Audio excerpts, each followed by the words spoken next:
Oh my God, I feel like I lost some brain cells watching that game.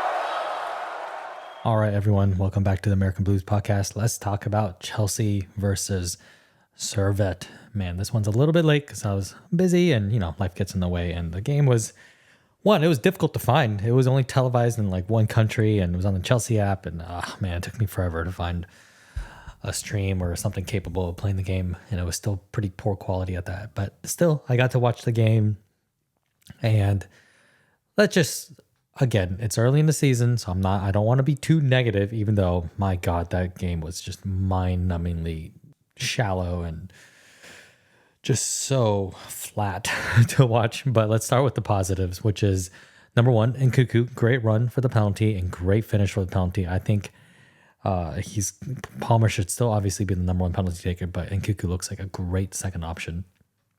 And then Enzo, great pass to Mudryk, who also had a good run. I thought it was really good that he took it with the right foot. He gets a little predictable when he always cuts inside, so it's good to see him mix it up, and that'll put other defenders on edge too when they are not sure which foot he's going to go on. So that was a great right-footed finish. And then several other shout-outs for players that I thought were looking pretty good. Jorgensen, I think, had a great game. Several good clearances and saves, very important, and kept a clean sheet, so good for him. And then Vega, I really like on the left, and he was playing the inverted role. Clearly, you could tell that, he needs more time in the system. He needs to get on the same page as the rest of the team in terms of like when to go up, when to go down, and better passing range, all of that. But what I like from him is that he's probably our only defender who's not afraid to cut out a pass or a cross and then really dive into challenges like full on, no breaks. And then he shows that like love and passion already, getting the fans riled up, which is love to see. Because if there's anything missing on the team, it's leadership and passion, especially when times are rough. Another positive, Pedro Neto. I think he's pretty electric whenever he has the ball. He can use both feet. His 1v1 is ridiculous. I think it's even better than Mudryk and Sterling combined. His just sudden burst of pace. I can see why he gets injured all the time because, those like fast twitch muscles get injured very easily. But I love his crosses already. I think he's already probably one of our best crossers apart from Palmer and Reece James. So one thing is, my God, please, Maresca, use him on the left. Do not have Mudryk play. Ever. Just anymore. I don't care. Just don't have him play. Neto can play on the left. He's two-footed. Have Mudryk be on the right. And that'll solve so many issues with this team going forward, at least from this game. And I thought it's good on Caicedo for being the captain, even though he's still clearly not fully up to it. He needs time. He's kind of like I feel like summer kind of like drains his battery, and he needs a lot of time to recharge, probably the first several months of the season to get back up to the pace of the game, get his fitness back up, and then you'll see what he was like the second half of the season last year, which was one of the most important players on our team, just cutting out passes, key interceptions, going forward, great passing, even has a shot on him. So Caicedo, time to wind up those batteries a little bit faster, man. Get with the rest of the team. But it was good to see him as a captain, so that was nice. And that is about it for the positive because, man, especially the first half of this game, I texted my wife at halftime. I was like, man, I think I'm getting dumber watching this game. And I think the majority of my frustration came from who else but Mudryk. Like, I don't like being mean to players, but it's been enough time. It's almost 2 years now of us watching him. And like Maresca said post-match, he is just so unbelievably inconsistent in his decision-making, like his actual football IQ. It just goes out the window. Whenever he's on the pitch, I don't care what he's like in practice. If he's on the pitch, this player has no clue what he's supposed to be doing. All he is just he's athletic and he's fast. And I actually disagree with what Maresca said after the game. He said that it's not his technical ability, it's only his decision making. I fully disagree. I think Mudryk has horrible technique. He has a really bad first touch. It's either really good or just off the rails bad. His passing, like one of the worst professional footballer passers I've ever seen. Like his little toe side through pass to KDH when they were through, like that wasn't even close. Like if you watch that pass in slow motion, it doesn't go in the right direction. It doesn't have the right power on it. The timing's off. Like everything about that is off. And then in the first half, he had one really good look at goal when Guiu kind of held off the ball and he took it and he just rushed it so hard.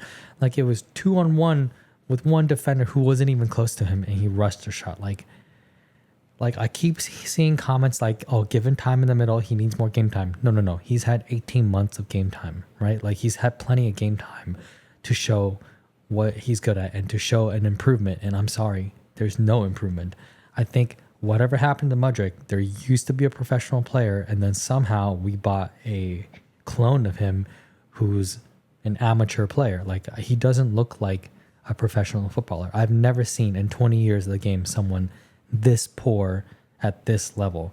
And I'm sorry. I don't want to see him in this team ever. Like he can go on loan, build up the confidence or whatever, and then just sell him. Or just I think the best thing the club can do for him is to just mutually terminate the contract. Either pay him out, say, you know what, thanks for your time, thanks for your passion, but good luck. Be happy, go somewhere else. Because this ain't it. Like we cannot have a player like this on the team who's consistently making the wrong decisions no matter where he is on the pitch. Like it doesn't matter if he's tracking back, it doesn't matter if he's receiving the ball on the wing, it doesn't matter if he's taking people one-on-one, it doesn't matter if he's taking a shot. All of it is bad. All of it is inconsistent. And when he's inconsistent, the players around him have no idea what they're supposed to do when he has the ball. They don't know when to time their runs because they don't know when he'll pass. They don't know what runs they should be making because they don't know what run he'll be making. It's just crazy that we have a player like this on the team. So my rant's done. I'm so sorry. I hate being mean to players, but you know what? He's getting paid a lot of money to do this professionally, and he is not doing a good job at it at all. Another big issue with this team overall, which is, you could tell that this is our backup team. The players haven't really played together all that much before.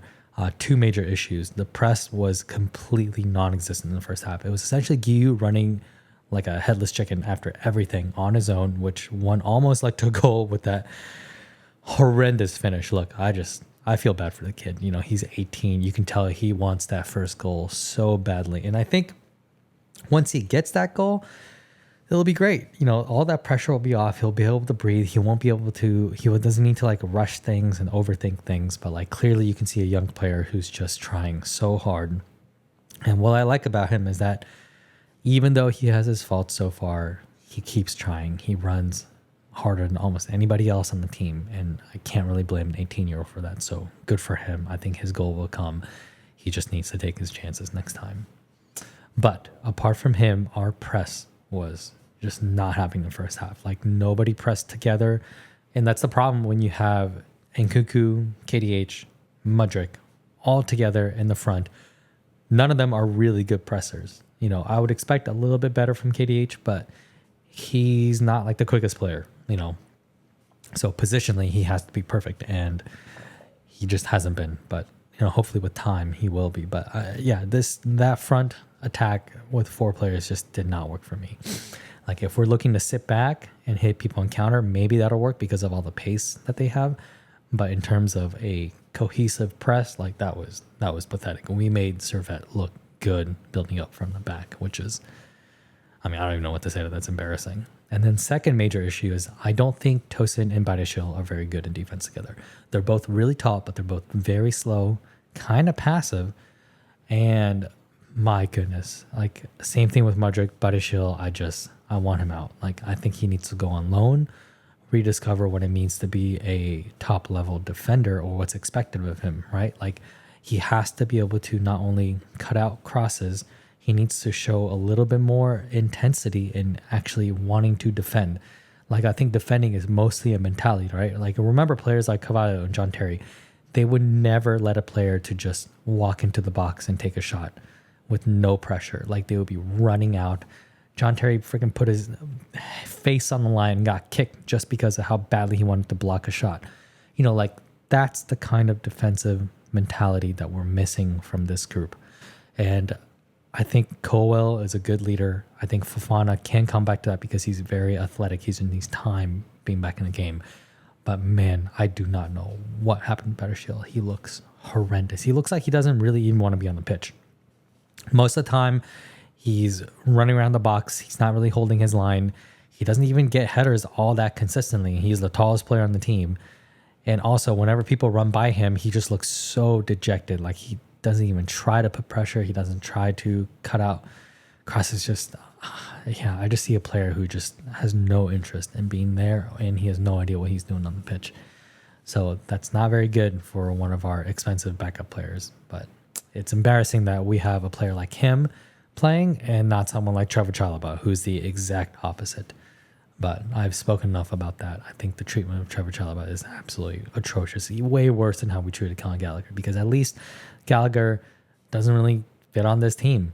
But Chelesa would. He's got the speed. He's got the defensive ability. And he's got passing range. Everything that we need from a defender, Chelesa has. And right now he's training on his own with Lukaku and Sterling and whoever else is banished from the club.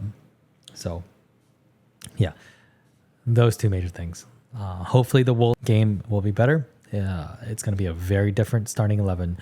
So one can hope that we put up a way better performance in terms of pressing, passing, defending, everything. Every aspect of the game just needs to be better than what we had against Servette.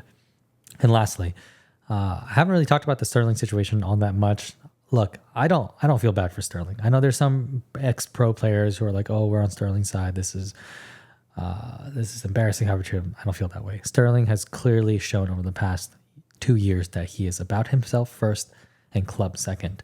Whenever we've needed a goal from him, whenever we've needed an assist from him, he takes it all on his own without regard for what a point might mean, what winning might mean. No, none of it. It's always about him. So I don't think he has a place in this club. And also, he doesn't track back. Like Maresca makes sense when he says he's not the type of winger that he wants. I mean, it makes sense. He's good at 1v1, and that's about it. Otherwise, he doesn't press and he doesn't track back, which are two things that Maresca desperately wants from a winger, and two things that other people on the team can do way better, like Palmer. Even João Felix can probably do it a little bit better, but I have my reservations about João Felix in terms of his tracking back too. But regardless, I think he's a better option up front, and at least technically a hell of a lot more gifted and has more game knowledge than either Sterling, and especially more than Mudryk. My goodness. So hopefully João Felix catches up to the rest of the team, trains well, and gets his chance, and shows the glimpses of brilliance that he's shown over the years, and just make it more consistent. But yeah, overall, this game, I mean, it's good that we won. It's still very early in the season. It's a young team with a new manager. We're still learning, but man, that game was painful. So see you guys after the Wolves game. Peace.